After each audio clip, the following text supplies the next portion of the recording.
आमतौर पर थोड़ा है ना लोगों को डराया जाता है कि वो शनि की साढ़े साथी स्टार्ट हो गई या ऐसे हो गया है। ज्योतिष शनि को कैसे दिखता है? शनि हमें नष्ट भ्रष्ट कर देगा, शनि हमारे को मार देगा, शनि हमें नुकसान पहुंचा देगा, शनि हमें बड़ा रोग दे देगा, जरूरी नहीं है। तीसरे हाउस में अगर शनि बैठा है तो ऐसा व्यक्ति कैसा हो सकता है? देखो, तीसरे भाव में शनि हो तो व्यक्ति को थोड़ा सा आलसी बनाता है। छोटे भाई बहनों से इनके संबंध है ना जो अच्छे नहीं होते। अमूमन छोटे भाई बहन इनके होते भी नहीं, कई बार देखने को ये मिलता है। चलिए बात करते हैं पांचवा हाउस, फिफ्थ हाउस।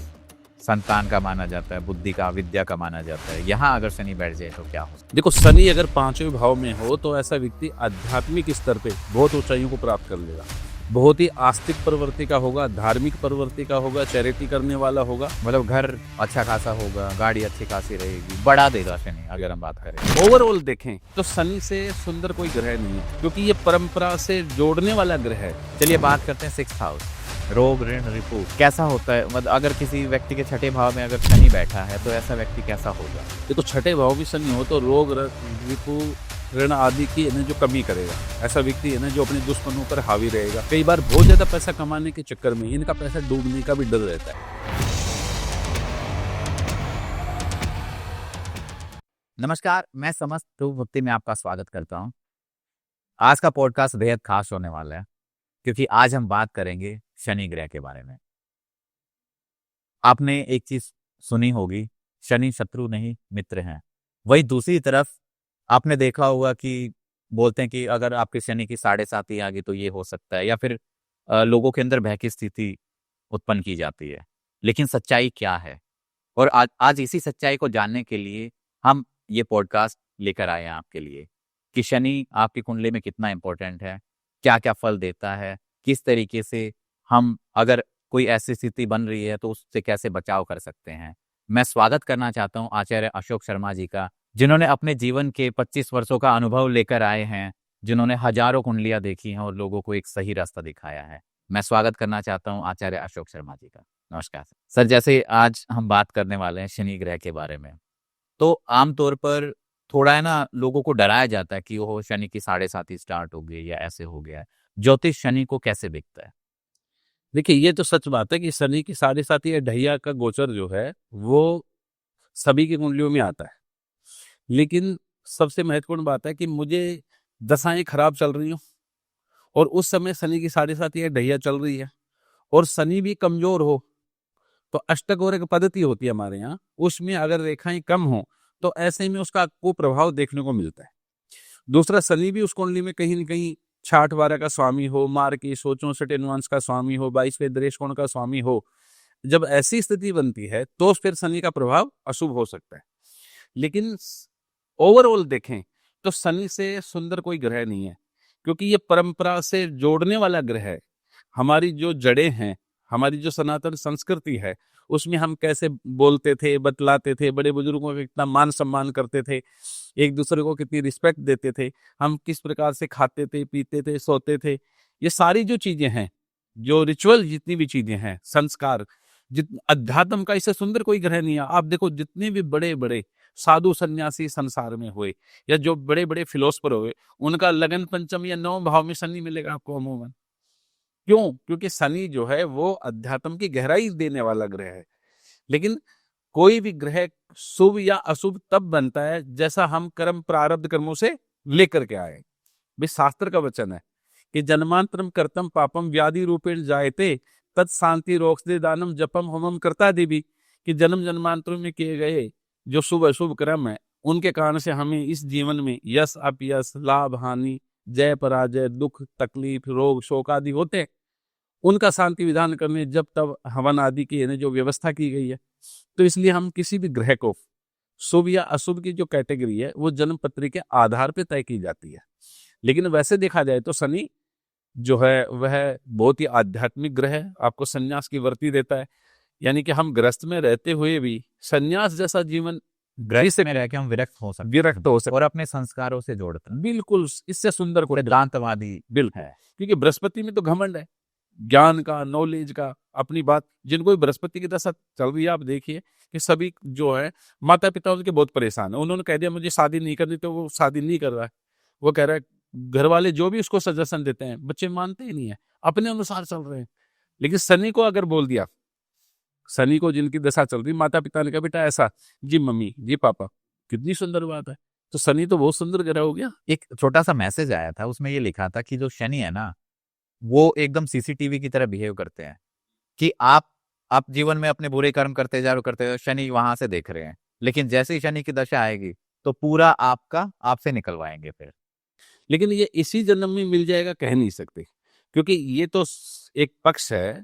खैर ये बहुत सुंदर फिलोसफी है। देखो, व्यक्ति अपने जीवन में जितना भी फल भोग रहा है उसके पीछे हमने 4 कारण माने वैसे तो। पहला जो कारण था वो प्रारब्ध था, दूसरा था प्रकृति, तीसरा जो है परिस्थिति, और चौथा है काल, समय। ये 4 कारणों से हमारे जीवन में घटनाएं घटती हैं। अब जो प्रारब्ध कर्मों का जो फल है बेसिकली, और जो संचित कर्मों से हमें मिला, तो जो संचित कर्म जितनी भी हैं उनसे जो वर्तमान जीवन हमें मिला, तो ग्रह योग होते हैं जन्म पत्री में। भाई एक व्यक्ति की तो बदमाश बनने की संभावना है, एक व्यक्ति के सज्जन बने रहने की आवश्यक की संभावना है, एक व्यक्ति जेल चला जाएगा, एक व्यक्ति कभी जेल क्या थाने में भी नहीं जाएगा, एक व्यक्ति की दुर्घटना होगी, एक व्यक्ति को कभी दुर्घटना होगी ही नहीं, एक व्यक्ति की 2 शादी होंगी या मैरिड लाइफ डिस्टर्ब रहेगी, एक व्यक्ति एक ही पत शादी होगी और वो भी बहुत शानदार चलती रहेगी। ये सारा प्रारब्ध कर्मों का फल है। ये सारा का फल जो है ये ग्रह योग से देखते हैं। उसके बाद में ये जो ग्रह योग बना, अब वो शुभ या अशुभ जो भी योग बना है, उसका जो सुंदर या अशुभ फल जब कब मिलेगा उसके लिए हम दशांतरसाओं को देखते हैं।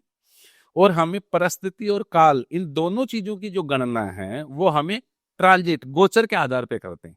तो जो शनि की 7.5 या ढैया जो है, यह उस समय की हमारे एटमॉस्फेयर को, परिस्थितियों को, सर्कमस्टेंसेस को और काल यानी समय को बतलाते हैं कि हम उस समय कैसा बिहेव करेंगे। प्रारब्ध कर्मों से जो जुड़ता चला जाएगा, तो ग्रह योग भी आपकी कुंडली में विद्यमान होगा, उस ग्रह की दशा भी आ गई और विपरीत ट्रांजिट भी आ गया, तो इसका मतलब अशुभ फल टाइम चालू हो गया। और शुभ ग्रह की दशा योग है, शुभ ग्रह की दशा भी मिल गई, और शनि की चाहे 7.5 क्यों ना चल रही हो, तो शनि भी उस समय देखेंगे तो ऐसी राशियों में चल रहा होगा। और अष्टक वर्ग में भी 28 से अधिक रेखाओं से युक्त जिस भाव में राशियां हैं उसमें जब चलेगा तो अशुभ फल बिल्कुल भी प्राप्त नहीं होगा। तो अगर हम ये मान के चलें कि कहीं ना कहीं ये हमारे प्रारब्ध का ही होगा और वो उस समय आना है, तो दशा उस तरीके से आ जाएगी उस समय पे शनि की। हाँ देखो, भगवान श्री रामचंद्र जी के भ्राता जो हैं लक्ष्मण जी, उन्होंने एक बात कही थी, केहू ने काहू सुख दुख कर दाता, निज कृत कर्म भोग सब भ्राता। कि कोई भी किसी को सुख दुख नहीं देता है, हमारे द्वारा किए गया ही कोई कर्म ऐसा होता है जो जन्म जन्मांतरों का, जिसके कारण से हमें परेशानी उठानी पड़ती है। उसी कोई शुभ कर्म है तो उसके कारण से हमें आनंद की अनुभूति होती है। तो कर्ता तो हम ही है।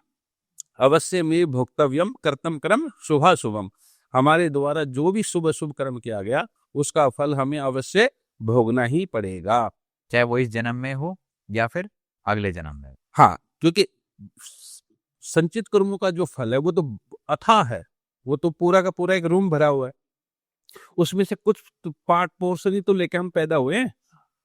तो न क्षंतम यान्ति, यानी कि जो कर्म किए थे उनका कभी क्षय नहीं होगा, जब तक नहीं होगा जब तक उसका पूरा का पूरा हिसाब सुनने पे नहीं आ जाए। आप देखो, आपके अकाउंट खुलवाया और उसमें 200 रुपए पड़े हों, तो बैंक चार्ज पे चार्ज लगाता रहेगा, लेकिन आपका अकाउंट बंद नहीं करता। आपको दोबारा चालू करना होगा तो या तो वो आपको जो भी फाइन लगाया था वो भर के वो कीजिए, अन्यथा बैंक आपके ऊपर वो हमेशा क्रेडिट रखेगा। तो ऐसा ही हमारा सिस्टम है कि कर्म का फल जब सुनने पे चला जाएगा तब व्यक्ति की आध्यात्मिक चेतना जो है वो जागृत होगी, और फिर वो मोक्ष की तरफ कह लीजिए वो कहीं ना कहीं आगे बढ़ेगा। फिर वो पुनरपि जननम पुनरपि मरणम पुनरे जठरे पुनरे शयनम, कि बार बार हमारा जन्म होता है, बार बार हमारी मृत्यु होती है, फिर इस आवागमन का चक्र है, इससे हमें छुटकारा मिल जाएगा, दिलाएगा शनि। फिर देर ना करते हुए हम थोड़ा सा बात करते हैं कि मान लो जिनके लग्न में शनि बैठा है जी, फर्स्ट हाउस में शनि है, तो ऐसे लोग कैसे, मतलब व्यक्तित्व कैसा होता है, पर्सनैलिटी कैसी होती है? देखो, लगन में जो शनि बैठा है तो ये 2 तरीके से देखने की आवश्यकता है, सभी कुंडलियों में ऐसे देखना चाहिए। एक तो राशि स्थिति है, लेकिन इससे तो बहुत ज्यादा विचार लंबा हो जाएगा। लेकिन जिनके भी अगर सम राशियों में शनि बैठा है, 2, 4, 6, 8, 10, 12 राशियों में, तो ऐसे में सुंदर शरीर देगा, लेकिन थोड़ा सा शरीर कमजोर जरूर होता है। इनको कोई न कोई हेल्थ की प्रॉब्लम भी जीवन में आती है जो लंबे समय तक चलती रहती है। चाहे इनको जॉइंट का दर्द हो, टांगों में दर्द होना, कमर का दर्द होना, डाइजेस्टिंग सिस्टम में कुछ कमजोरी हो जाना, रोजाना एक कोई न कोई कैप्सूल खाना, कोई दवाई खाना, ये सब संभावनाएं 36 साल के बाद तकरीबन इनके साथ में चालू हो जाती है।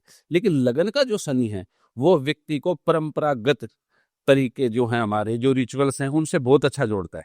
ऐसा व्यक्ति अपने बड़े बुजुर्गों की, अपने जो है समाज में और गणमान्य लोग हैं, उन सब की बड़ी इज्जत करने वाला होता है।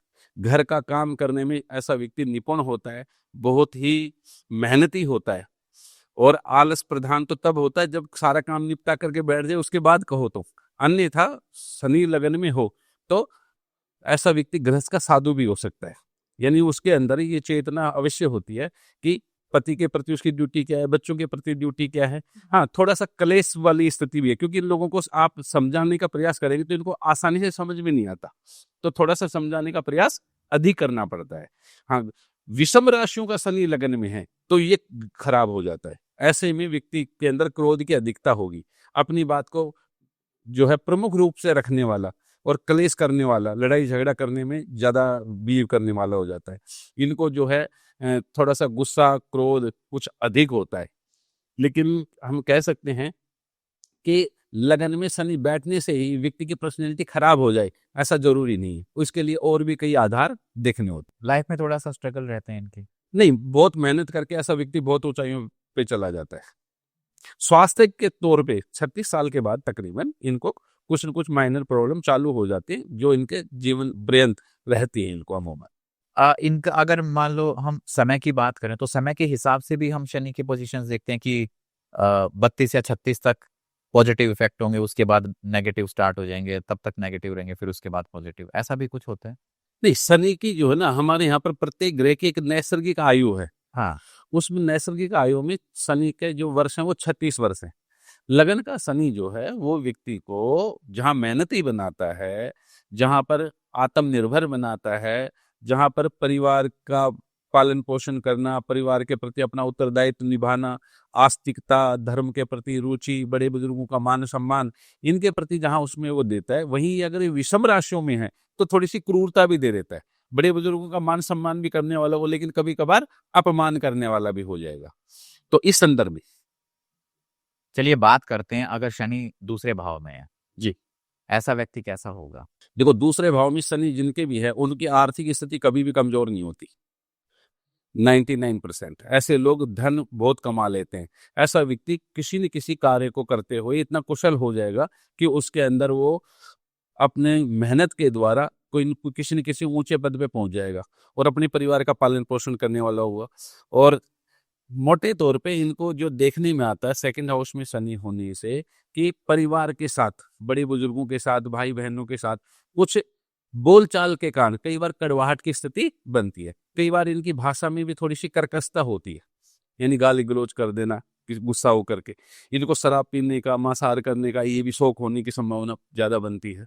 लेकिन दूसरे भाव में शनि धनाढ्य योग बनाता है। थोड़ा सा गुस्से वाले होते हैं, जिद्दी होते हैं, अपनी बात को थोड़ा सा विशेष रूप से रखने वाले होते हैं, खाने पीने के शौकीन हो जाते हैं, पैसे की लिहाज से कोई दिक्कत नहीं होती। परिवार के साथ में जो है इनकी अच्छी ट्यूनिंग होती है, लेकिन जहां पर कभी कभार खराब हो जाए तो थोड़ा सा अटपटा व्यवहार कर देंगे, लेकिन फैमिली का जो सुख है इनको सही मिलता है। अगर मतलब यहाँ पे शनि की सिचुएशन भी देखी जाएगी ना कि अगर मजबूत है या फिर कमजोर है। हाँ, नहीं, 2 4 6 8 10 12 राशियों में, अगर सम राशियों में तो क्या होगा कि मृदुभाषी होगा, फिर हंसी मजाक में बोलने वाला होगा। अरे क्या कर रहा है यार, ऐसी जो अपन लैंग्वेज बोलते हैं आपस में मित्र, उस तरीके से व्यवहार करेगा। लेकिन 1 3 5 7 9 11 राशियों में होगा तो फिर कर्कशता ज्यादा दे देगा। लेकिन सम राशियों में होगा तो क्या होगा, जितना धन होगा उसमें सेटिस्फाई हो जाएगा। लेकिन विषम राशियों में होगा तो धन कमाने की ललक बहुत अच्छी होगी, बहुत धन जोड़ लेगा। तो इस प्रकार से विचार कर सकते हैं। चलिए बात करते हैं तीसरा हाउस। तीसरे हाउस में अगर शनि बैठा है तो ऐसा व्यक्ति कैसा हो सकता है। देखो, तीसरे भाव में शनि हो तो व्यक्ति को थोड़ा सा आलसी बनाता है। छोटे भाई बहनों से इनके संबंध है ना जो अच्छे नहीं होते। अमूमन छोटे भाई बहन इनके होते भी नहीं, कई बार देखने को ये मिलता है। लेकिन यहाँ पर स्वयं को जो है वो निडर बनाएगा, कोई भी काम करने में पीछे नहीं हटेगा। बहुत यानी कि देखो, आलस का मतलब यहाँ पर ये हो गया कि आज के काम को कल टालने वाला, लेकिन जब ये काम करेगा तो उस काम को पूर्ण रूप से करके छोड़ने वाला होगा। इनको कानों से संबंधित कुछ दिक्कतों का सामना करना पड़ता है। कई बार इनको जो है वो ब्रेन से संबंधित कुछ प्रॉब्लम्स हो सकती हैं, कानों से संबंधित कुछ प्रॉब्लम्स हो सकती हैं, अड़ोस पड़ोसियों से इनका संबंध कुछ ज्यादा अच्छा देखने को नहीं मिलता। ये शनि का फल है यहाँ पर। चलिए बात करते हैं फोर्थ हाउस के बारे में। घर, गाड़ी, बंगला। तो यहाँ अगर शनि बैठ जाए तो कैसा होगा? देखो, शनि भी है ना जो प्रॉपर्टी का कारक है, मंगल है वैसे शनि भी है, लेकिन शनि की जो प्रॉपर्टी है वो बड़ी प्रॉपर्टी है।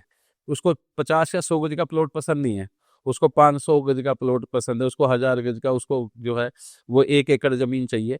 इस तरीके की उसको जो है चाहत होती है। तो चौथे भाव में जिनका भी शनि होता है, वैसे देखा जाए तो इनका बचपन जो है वो कुछ थोड़ा सा कई बार देखने को मिलता है कि विपरीत परिस्थितियों में बीतता है। लेकिन जैसे ही ये 27-28 साल के करीब आते हैं, उसी समय जो है ये लोग अपने जीवन में बहुत ऊंचाइयों को प्राप्त करना शुरू कर देते हैं। माँ का स्वास्थ्य थोड़ा सा कमजोर होता है, माँ की वजह से घर का माहौल भी कई बार जो है वो खराब रहता है, क्योंकि माँ की चलती है, पिता की कम चलती है। ऐसे परिवारों में अमूमन देखने में आता है। लेकिन सुख सुविधाओं से संपन्न बहुत होते हैं ये लोग भी, जिनका चौथे भाव में शनि होता है। मतलब घर अच्छा खासा होगा, गाड़ी अच्छी खासी रहेगी, बढ़ा देगा शनि अगर हम बात करें। हाँ, चलिए बात करते हैं पांचवा हाउस, फिफ्थ हाउस। संतान का माना जाता है, बुद्धि का, विद्या का माना जाता है। यहाँ अगर शनि बैठ जाए तो क्या हो सकता देखो, शनि अगर 5वें भाव में हो तो ऐसा व्यक्ति आध्यात्मिक स्तर पे बहुत ऊंचाइयों को प्राप्त कर लेगा। बहुत ही आस्तिक प्रवृत्ति का होगा, धार्मिक प्रवृत्ति का होगा, चैरिटी करने वाला होगा। लेकिन यहाँ मैं ये विशेष बात बता देता हूँ कि अगर मकर, कुंभ राशि, मिथुन तुला और वृषभ तुला राशि का है शनि यहाँ, तो संतान सुख आसानी से होगा। एजुकेशन चाहे भले ही इनकी कम हो, लेकिन उसके बावजूद भी ये बहुत अच्छे पढ़े लिखे, दिमागदार और विद्वान लोग होते हैं, क्योंकि शनि 5वें भाव में कई बार एजुकेशन में डिस्टर्बेंस देता है। पेट से संबंधित इनको कुछ दिक्कतें हो सकती हैं, गैस्ट्रिक की प्रॉब्लम होना, पेट में दर्द होना, ये नॉर्मल बातें इनको जीवन में वो आएंगे इनके। लेकिन 5वें भाव का जो शनि है वो पैतृक संपत्ति अवश्य देगा, यानी कि दादा से, पिता से जो भी इनहेरिटेंस जो प्रॉपर्टी होती है, 5वें भाव का शनि इनको अच्छी खासी दे देता है। और अध्यात्म के संदर्भ में जो है शनि बहुत शानदार फल देने वाला होता है। ऐसा व्यक्ति इहलोक और परलोक दोनों की बात करने वाला होता है, समझदारी से काम करने वाला होता है।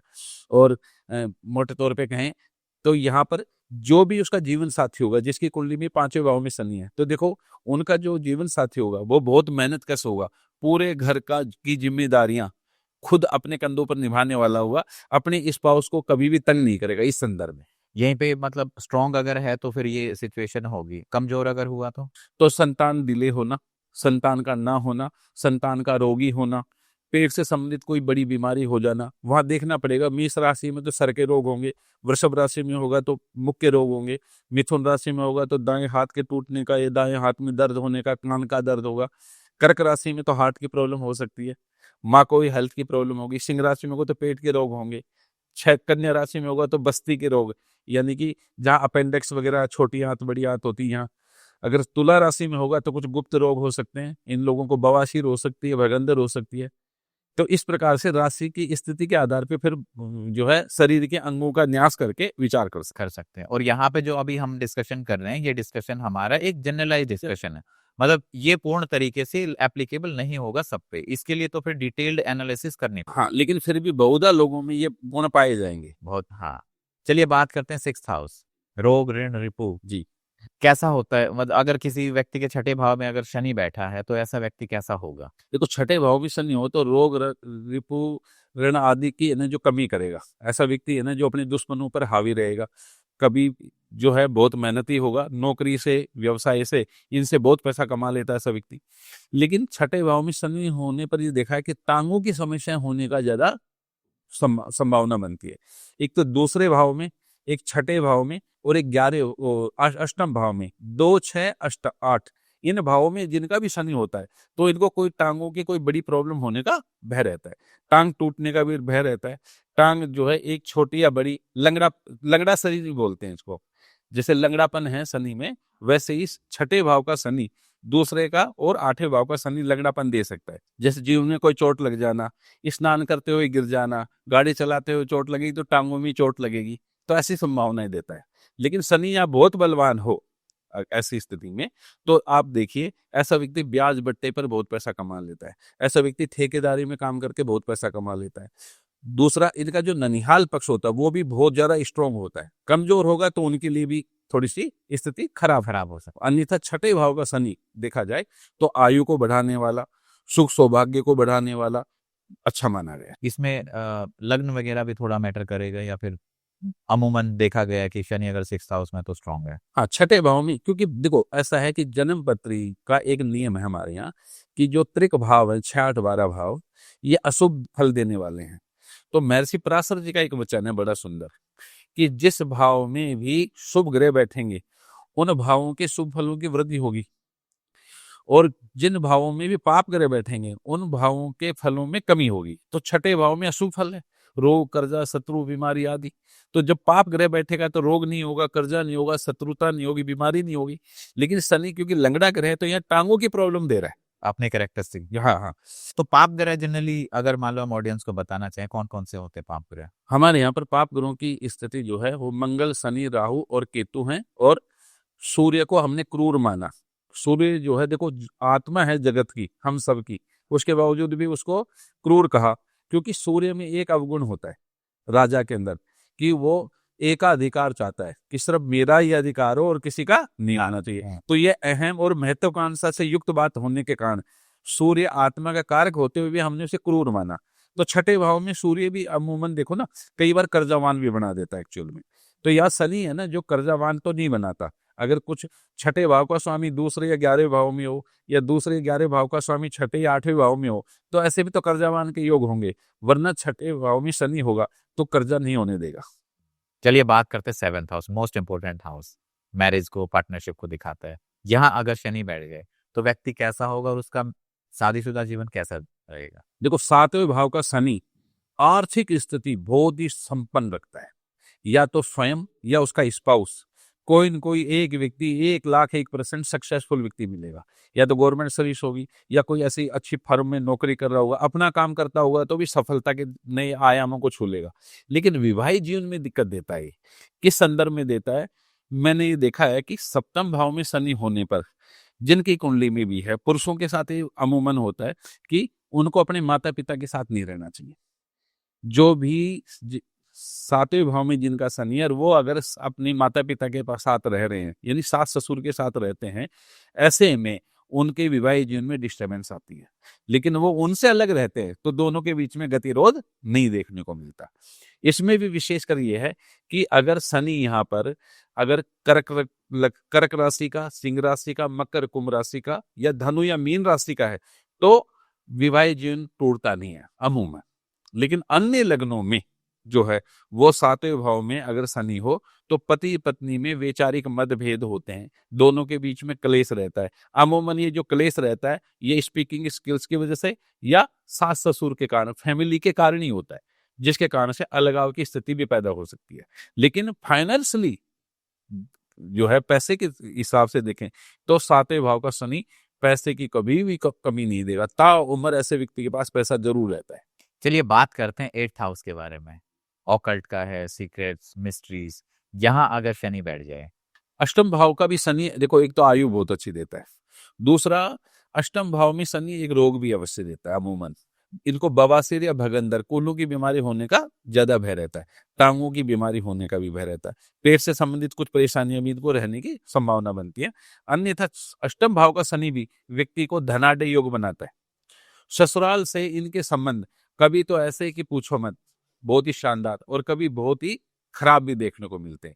और 8वें भाव में शनि होने मात्र से ये भी कह सकते हैं कि ऐसा व्यक्ति बहुत ही बुद्धिमान, समझदार, निष्कर्ष करने वाला, किसी न किसी चीज की रिसर्च करने वाला आदि भी होता है।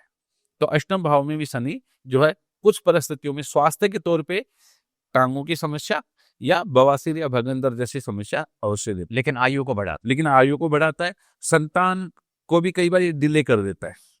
संतान सुख को में भी प्राप्त होने में थोड़ी सी कई बार देरी कर सकता है। अगर 5वें भाव में अगर मकर, कुंभ, मिथुन तुला या वृषभ तुला राशि ना आ जाए तो। अगर वैसे ये राशियां होंगी तो फिर तो नहीं देगा दिक्कत, आसानी से संतान हो जाएगी, अन्यथा थोड़ी सी दिक्कत भी देता है। चलिए बात करते हैं 9th हाउस, धर्म, पिता, भाग्य। यहाँ अगर शनि बैठ जाए, बहुत सुंदर पोजीशन है। 9th हाउस में शनि हो तो ऐसा व्यक्ति एक नंबर का आध्यात्मिक होता है, भगवान की पूजा अर्चना करने वाला, लोगों को, समाज को भी धर्म के बारे में शिक्षा दीक्षा देने वाला, बहुत सुंदर फिलोसफर हो सकता है, बहुत बड़ा कोई ऋषि संत महात्मा आदि ज्ञानी हो सकता है। तो 9वें भाव का शनि बहुत अच्छा है एक संदर्भ में। लेकिन यहाँ पिता को कहीं ना कहीं कोई स्वास्थ्य की प्रॉब्लम हो सकती है। दूसरा, स्वयं का भाग्य भी कुछ थोड़ा सा डिले, थोड़ा सा देर बाद में जो है उदय होता है। अमूमन 36 साल के बाद में ऐसे लोग बहुत कामयाबी प्राप्त कर लेते हैं। दूसरा, धार्मिक यात्राओं के प्रति तपस्या करना, किसी गुरु से दीक्षा लेकर के किसी साधना में सम्मिलित हो जाना, ये भी चीजें व्यक्ति के अंदर 9th हाउस में जिनका शनि होता पाई जाती है। दूसरा, पिता की जो पोजीशन होती है वो कई बार तो जब अच्छी स्थिति में हो यहाँ, तो पिता की पोजीशन को बहुत सुंदर बनाता है, अन्यथा पिता जो है वो इतना सक्सेसफुल व्यक्ति नहीं होता जितना कि व्यक्ति स्वयं हो जाएगा आने वाले समय में। वहीं अगर मतलब अगर ये स्ट्रांग है तो फिर ये चीजें देखने पर, अगर कमजोर है तो क्या होगा? हाँ, तो पिता किस को हेल्थ की प्रॉब्लम देगा, खुद का भाग्य है ना, बहुत देर बाद में उदय होगा और संघर्ष बहुत होगा जीवन के अंदर, मतलब चीजें डिले हो जाए। हाँ। दूसरा, जो छोटे साले होंगे, सालियां होंगी, उनके साथ में संबंध जो है खराब हो जाएंगे। तो इस तरीके से देख सकते हैं। चलिए बात करते हैं 10th हाउस, करियर का माना जाता है। करियर के भाव में अगर शनि बैठ जाए तो क्या कैसा होगा व्यक्ति? देखो, 10वें भाव का शनि कार्य क्षेत्र में, नौकरी व्यवसाय आदि में तो बहुत उन्नति देता है, लेकिन इन लोगों की भी मैरिड लाइफ खराब देखने को होती है, खराब देखने को मिली है मुझे। उसका कारण भी है कि शनि की जो है दृष्टि, एक तो द्वादश भाव पे तीसरी दृष्टि आ गई जो हमारे भोग स्थान का है, जहां पर पति पत्नी की रिलेशनशिप है, शयन सुख है। दूसरा, इसकी जो 10वीं दृष्टि है वह 7वें भाव पर आ जाती है। तो इसमें क्या देखने को मिलता है कि 10वें भाव में शनि हो तो ऐसा व्यक्ति जीवन में सभी सुख सुविधाएं अपनी मेहनत से, हौसले से जो है प्राप्त कर लेगा। लेकिन पति पत्नी में से कोई एक व्यक्ति ऐसा होगा जिसकी वजह से दोनों का विवाहित जीवन बिल्कुल ही खराब होगा, चाहे तो पत्नी का व्यवहार बहुत खराब हो या पति का खराब आपको मिलेगा, जिसके कारण से दिक्कतों का सामना करना पड़ता है। लेकिन ये विवाह तो नहीं तोड़ते, अमूमन देखने में ही आता है। लेकिन 10वें भाव में या तो पति को या पत्नी को क्रूर कर्मा बना देगा और मन में कपट रखने वाला बना देगा, क्योंकि ऐसा व्यक्ति ना पैसे का पीर भी होता है, या तो स्वयं होगा या उसकी पत्नी। पैसा पैसा पैसा, इन वजह से दोनों के बीच में जो है डिस्प्यूट होने की संभावनाएं सबसे ज्यादा रहती हैं। तो इन लोगों को इन चीजों से बचने की आवश्यकता है ताकि इनका जीवन अच्छा चल सके। तो ये बात करते हैं 11th हाउस के बारे में। 11वें भाव का शनि भी अच्छा माना गया, क्योंकि ये भी है अशुभ भाव है ज्योतिष के संदर्भ में।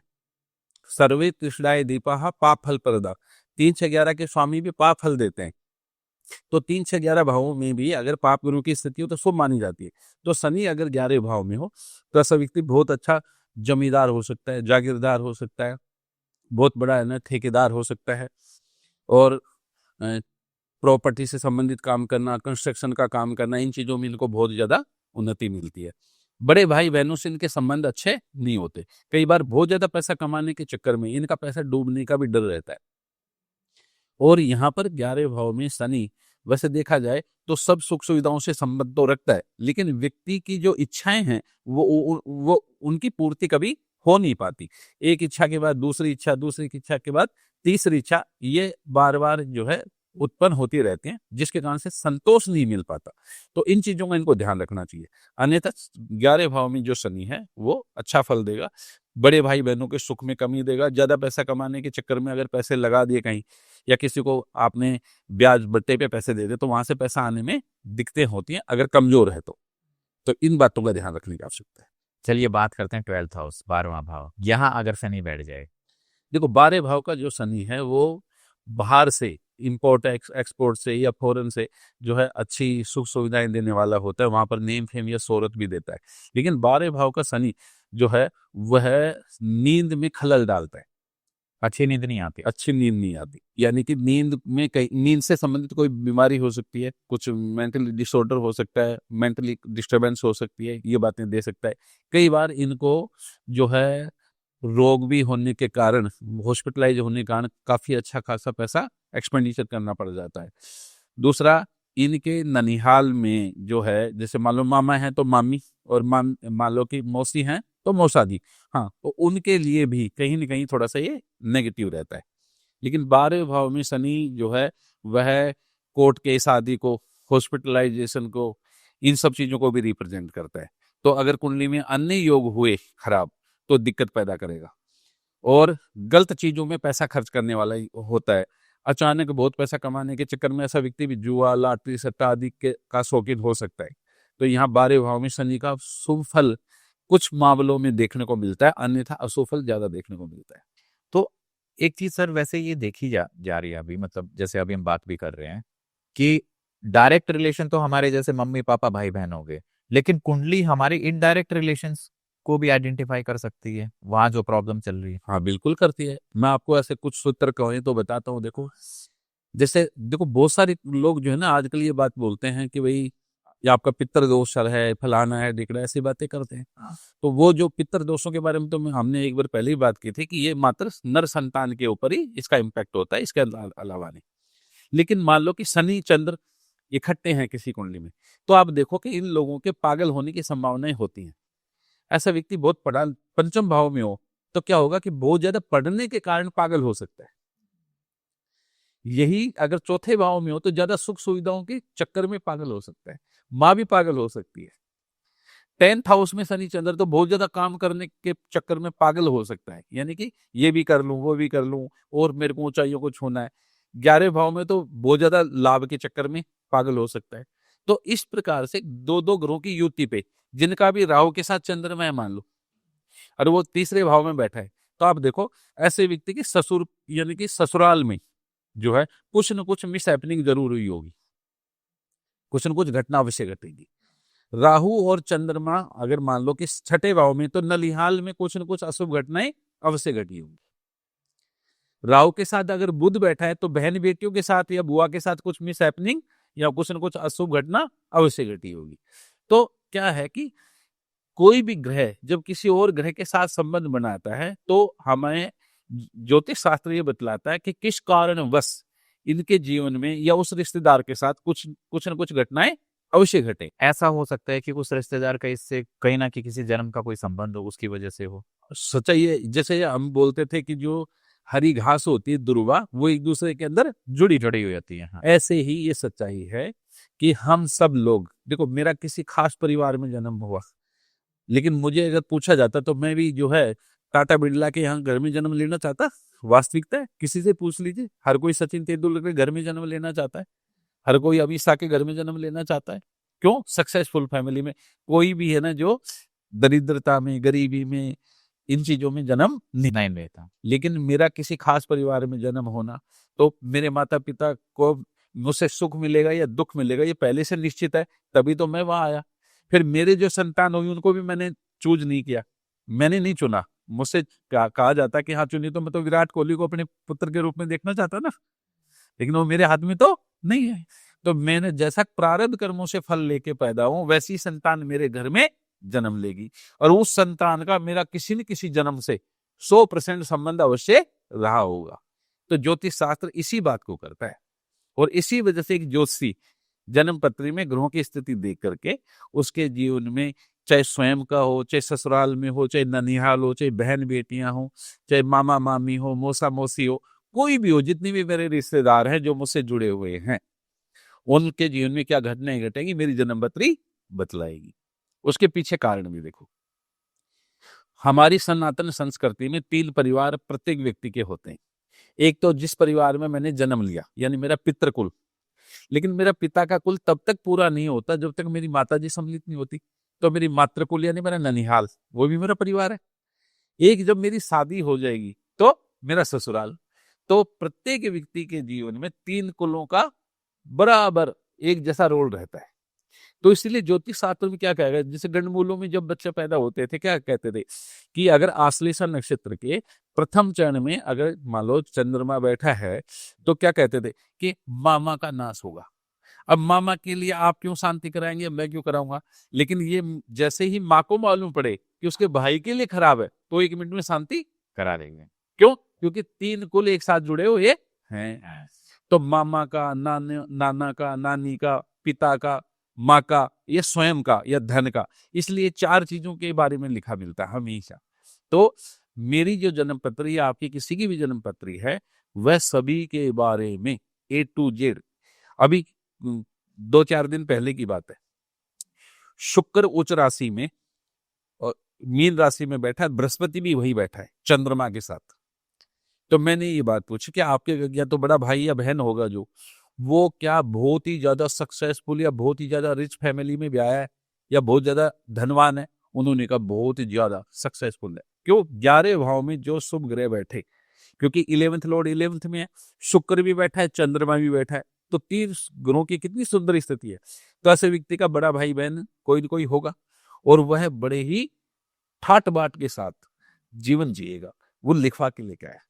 लेकिन 11th हाउस में किसी के नीच के ग्रह बैठे हों और पाप, राहु, केतु, शनि, मंगल आदि से दृष्ट हों, आप देखो बड़े भाई बहनों का जो जीवन है वो बिल्कुल ही निरर्थक हो जाएगा। आपकी जन्म पत्री बतला रही है। तो इस प्रकार से जो है जन्म पत्री तो हमारा आईना है जी। तो ये जो भाई बहनों का जो जीवन निरर्थक हो जाएगा, ये उनकी भी तो जन्म पत्री ऐसा बता रही होगी। हाँ, तो देखो उसकी मेरे बाद ही तो जो है, मेरी कुंडली, मैं छोटा भाई हूं मान लेता हूँ, और मेरी कुंडली में ये बता रहा है, तो इसका मतलब मेरे भाई की कुंडली में तो पहले से ही योग थे और उन्हीं योगों को मेरी कुंडली भी प्रभावित कर रही है। इस प्रकार का विचार। तो दोनों एक दूसरे के साथ समानांतर जुड़े हुए मिलेंगे, अवश्य मिलेंगे। तो अगर हम जैसे शनि ग्रह की बात कर रहे हैं, तो शनि की दृष्टि होती है ना, 3री, 7वीं और 10वीं, इनका ज्योतिष में कैसे देखा जाता है? कौन सी ज्यादा हार्मफुल होती है? देखो, ये तो बहुत सारी बातें कही गई कि क्योंकि जिसकी जो दृष्टि है वो उस दृष्टि से देखेगा। हाँ, जैसे एक व्यक्ति, एक साधु है मान लेते हैं, साधु जब अपनी दृष्टि से किसी स्त्री को देखता है तो उसके मन में क्या विचार होगा, विचार कीजिए। वो उसको क्या कहेगा कि भगवान ने देखो कितना जबरदस्त कारीगर है, लेकिन बहन बेटी के रूप में देख रहा है, उसके मन में कोई भी गलत भावना नहीं है, बहन बेटी या माता के रूप में देख रहा है। लेकिन एक कुत्ता देखे तो कहेगा कितना सुंदर मांस का लोथड़ा है, एक विचार। इसका अर्थ क्या हुआ ज्योतिष शास्त्र में? इसका अर्थ ये हुआ कि कोई भी ग्रह, शुभ या अशुभ ग्रह जो भी हमारे, उनकी जो दृष्टियां हैं, शुभ गुरु की दृष्टि में शुभता रहेगी, अशुभ गुरु की दृष्टि में अशुभता रहेगी। सिंपल सा नियम। शनि लेकिन एक ग्रह ऐसा होता है जो चाहे पाप ग्रह ही क्यों ना हो, उसकी दृष्टि अशुभ ग्रह होते हुए भी शुभ हो जाएगी। उसका नाम है लग्नेश। लगन का स्वामी जो है चाहे शनि है, वो किसी भी भाव में बैठ के 3री, 7वीं, 10वीं दृष्टि से देखेगा, उन सभी भावों के फलों को बढ़ाएगा, कभी भी घटाएगा नहीं। और वहां पे अगर उन भाव में कोई ना कोई ऐसा कंजंक्शन बन रहा है जो अशुभ है, तो उसमें भी शुभता लेके आएगा। हाँ बिल्कुल। जैसे मान लो कि कुंभ लगन की कुंडली मान लेते हैं और शनि 5वें भाव में बैठा है मिथुन राशि में, तो देखो संतान सुख बहुत शानदार मिलेगा ऐसे व्यक्ति को, क्योंकि लग्नेश जिस भाव में जाता है उस भाव के फल सुंदर करेगा। 3री दृष्टि जाएगी उसके 7वें भाव पे, तो विवाहित जीवन भी अच्छा करेगा। हाँ, ये जरूर है कि शनि जो है रोग का हेतु है, तो 5वें में गया तो गैस्ट्रिक की प्रॉब्लम देगा, संतान को भी बचपन में थोड़ा सा बीमार रखेगा, जीवन साथी को भी थोड़ा बहुत बीमार रखेगा। 11वें भाव पे उसकी दृष्टि है, तो 11वें भाव का स्वामी अगर अच्छी स्थिति में नहीं है तो बड़े भाई बहनों का सुख कम होगा। 2रे भाव पे उसकी शनि की दृष्टि है, तो ऐसे व्यक्ति को नॉनवेज खाने का, ड्रिंक करने का ये शौक हो सकता है। लेकिन परिवार जो है, क्योंकि दृष्टि होने मात्र से परंपरागत तरीके से चलने वाला, अपने रिचुअल्स को मानने वाला, धार्मिक और संन्यास की प्रवृत्ति वाला व्यक्ति होगा। तो इस प्रकार का विचार है। अगर हम शनि के युतियों की बात करें, अलग अलग ग्रहों के साथ युति होती है, तो वो क्या प्रभाव डालते हैं? अगर मान लो हम शनि और सूर्य की युति लेते हैं, हाँ, तो पिता बीमार, सिंपल सा नियम। दोनों आपस में नहीं बनती, पिता और पुत्र हैं। शनि और सूर्य देखो आपस में नहीं बनती, लेकिन यही अगर सिंह लगन में बना दो ये युति और लगन में बैठा दो या सप्तम में बैठा दो, तो एक व्यक्ति जो है 7वें भाव में अगर शनि और सूर्य बैठे हैं, तो देखो कि उसका जो जीवन साथी होगा वो बहुत नेम फेम से युक्त कुछ अच्छे पद पे भी बैठा होगा, क्योंकि सप्तमेश के साथ में सूर्य ने संबंध बना लिया। दूसरा, शनि के साथ सूर्य बैठने से ऐसे व्यक्तियों को सर में दर्द की शिकायत हो जाएगी, क्योंकि शनि रोग का भी हेतु है। तो जिनके जैसे जिसका हमारे पास रेड कलर का पेन है, उसको कैसे, चाहे व्हाइट पेपर पे, चाहे ब्लू पेपर पे, चाहे किसी भी पेपर पे अगर हम चलाएंगे तो उसका निशान रेड ही रहेगा। तो ऐसे प्रत्येक ग्रह जिन चीजों को रिप्रेजेंट करते हैं वो उन चीजों को रिप्रेजेंट करेंगी। तो शनि के साथ सूर्य होने से पिता को हेल्थ की प्रॉब्लम देता है, आपको हड्डियों की प्रॉब्लम देगा, आपको सूर्य की क्या नाम है सिर की प्रॉब्लम देगा। इसी प्रकार से शनि के साथ चंद्रमा बैठ गया मान लो, तो माँ को हेल्थ की प्रॉब्लम दे देगा, माँ को कोई लंबी बीमारी दे देगा। साथ में आपके चंद्रमा के साथ शनि बैठा है तो आप जो है आपके अंदर पागलपन होने की संभावनाएं होंगी। क्यों होंगी? क्योंकि जिस भी काम को करेंगे उसमें आपका मन बहुत ज्यादा लगेगा, क्योंकि शनि स्थिरता है, वो जिस भी चीज विषय में लेके जाएगा उसको वो पढ़ता रहेगा पागलों की भांति, जिसके कारण से पागल हो सकता है। इसी प्रकार से शनि के साथ मंगल बैठा है तो क्या है, छोटे भाई बहनों को प्रॉब्लम क्रिएट कर देगा। शनि के साथ में बुध बैठा है तो बहन बेटियां बुआ आदि को प्रॉब्लम क्रिएट कर देगा। शनि के साथ शुक्र है तो आपकी पत्नी को कुछ प्रॉब्लम कर देगा। शनि के साथ अगर गुरु बैठा है तो आपकी संतान को कुछ न कुछ प्रॉब्लम जरूर देगा। लेकिन योगों के माध्यम से, क्योंकि अभी हमने बात की थी कि जीव कारक और दुनिया जो है भौतिक विलासताओं का संदर्भ अलग है। पाप ग्रहों की सबसे बड़ी खासियत यह है कि आपको, मुझे, सबको शारीरिक रूप से अस्वस्थ कर देंगे, परिवार का सुख नहीं देंगे, लेकिन धन बहुत देंगे। शुभ ग्रहों की खासियत है धन नहीं देंगे, बहुत कम, यानी अपना घर परिवार हम चला सकें, लेकिन पारिवारिक सुख स्वास्थ्य एकदम बढ़िया देंगे। ये उनकी खासियत है कि व्यक्ति मन से संतुष्ट रहेगा, बिल्कुल धन से नहीं रहेगा। देखो वैसे भी कहा गया पहला सुख निरोगी काया, तो निरोगिता और पारिवारिक सुख शुभ ग्रह देते हैं। तन मन से देगा, धन से नहीं देगा। पाप ग्रह आपके अंदर जो है आपके स्वभाव में कुछ न कुछ उतार चढ़ाव, आपकी स्पीकिंग स्किल्स में कुछ हरासमेंट कर देंगे, या आपको लड़ने झगड़ने का स्वभाव बना देंगे, जिसके कारण से तो दिक्कतें हैं। इस संसार में सबसे सुंदर रिश्ता मित्रता का माना गया। क्यों माना गया? इसलिए माना गया कि उसको कुछ भी कह दीजिए वो हमेशा हाँ कहता है, वो ना कहे तो आप उससे मित्रता नहीं रखेंगे। मैं लिख के देता हूं।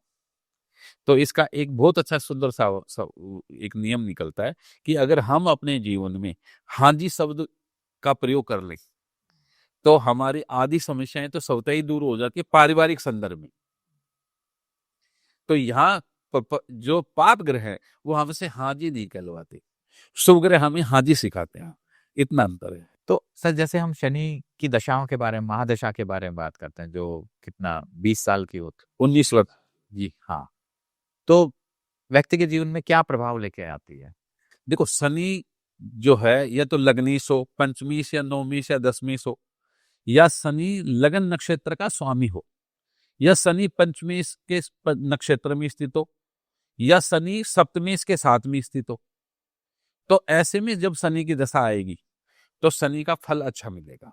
अब वो कहाँ बैठा है, किन भावों का स्वामी, तद अनुसार अपना फल देगा। ये मोटे तौर पे तो 12 लग्नों में 144 प्रकार का फल हो जाता है, आप खुद विचार कीजिए। तो इसलिए, लेकिन शनि हमें नष्ट भ्रष्ट कर देगा, शनि हमारे को मार देगा, शनि हमें नुकसान पहुंचा देगा, शनि हमें बड़ा रोग दे देगा, जरूरी नहीं है। वो अन्य ग्रहों के साथ जब संबंध बनेगा तब ये काम करेगा। मैं एक बात क्लास में पढ़ाता हूं कि जब हम 10th क्लास में पढ़ते थे तो हमारे पास ग्रामर का एक वो आता था पेपर, तो उसमें लिखा होता था fill in the blanks with appropriate verb, यानी रिक्त स्थान में सुटेबल जो भी वर्ब है उसको आप लिख दीजिए तो ये सेंटेंस आपका कंप्लीट हो जाएगा। ज्योतिष शास्त्र में भी यही नियम चलता है कि जब शनि मान लो आपका सुफल देने वाला बना तो अन्य ग्रहों की महादशा में शनि के अंतरसा आना, या शनि की महादशा में अन्य अशुभ ग्रहों की जब अंतरसाएं आएंगी तब हमें अशुभ फल मिलना शुरू हो जाएगा, क्योंकि फिल इन द ब्लैंक्स हो जाएगा। लेकिन पाप ग्रह की महादशा में जब शुभ ग्रह की अंतरसा आए और दोनों का संबंध नहीं हो तो ये अत्यंत अशुभ फल देने वाला होता है। तो ज्योतिष शास्त्र में हमारे यहाँ पर एक लघु पराशरी नाम की बुक है, महर्षि पराशर जी के जो फॉलोवर थे उन्होंने उसको लिखा, उसमें 42 श्लोक है। उसको पढ़े बिना जो भी महादशा का फल बतलाता है उसकी वाणी मिथ्या होती है। मिथ्या का मतलब जो भी बोलेगा वो ऐसा घटित नहीं होगा। क्यों नहीं होगा और क्यों होगा? अगर इसलिए नहीं होगा क्योंकि जो प्रिंसिपल दिया उन्होंने कि इस प्रकार से इनका विचार करना चाहिए था। क्योंकि ये तो सच बात है कि आप मान लो म्यूजिक के जानकार हैं और आपका मित्र ऐसा है जो सिंगर है बहुत अच्छा, वो जब आपसे मिलेगा तो कोई न कोई नई ट्यून बनेगी, कोई न कोई नई चीज निकाल कर छोड़ोगे। लेकिन आपका मित्र है क्रिकेटर, वो जब आप मिलेंगे तो क्या होगा? कोई भी बात नहीं होगी, ऐसे पूछेंगे क्या हाल चाल है, घर परिवार में सब राजी खुशी है, ना तो म्यूजिक की बात होगी ना क्रिकेट की, क्योंकि आपको क्रिकेट पसंद नहीं, उसको क्रिकेट पसंद है, आपको म्यूजिक पसंद है, उसको म्यूजिक पसंद नहीं है, तो दोनों विरुद्ध धर्मी हो गए। तो ज्योतिष शास्त्र में नियम लगता है कि जब सहधर्मी ग्रहों की दशाएं आती हैं जिनके गुण धर्म स्वभाव एक जैसे हैं, तब वो परस्पर अपना शुभ अशुभ फल पूर्ण रूप से देते हैं। तो ऐसे देखने का तरीका होता है। और कई बार ऐसा भी देखा जाता है कि शनि साढ़े साथी कुछ लोगों के लिए अच्छी होती, कुछ लोगों के लिए इतनी अच्छी खराब होती है। ऐसा क्यों होता है? इसके पीछे रीजन क्या है? वही प्रारब्ध कर्मों का ही फल है वैसे देखा जाए तो। लेकिन शनि की साढ़े साते में भी व्यक्ति जीवन में बहुत ऊंचाइयों को प्राप्त करता है। इसका एक साधारण सा नियम मैं बता सकता हूँ। कुंभ राशि वालों को उतरती हुई शनि की साढ़े साती है, क्योंकि कुंभ के बाद मीन आखिरी ढैया। हाँ, और मीन वालों को दूसरा टाइम चल रहा है, और मेष राशि वालों को शनि की साढ़े साती अभी प्रारंभ हुई है।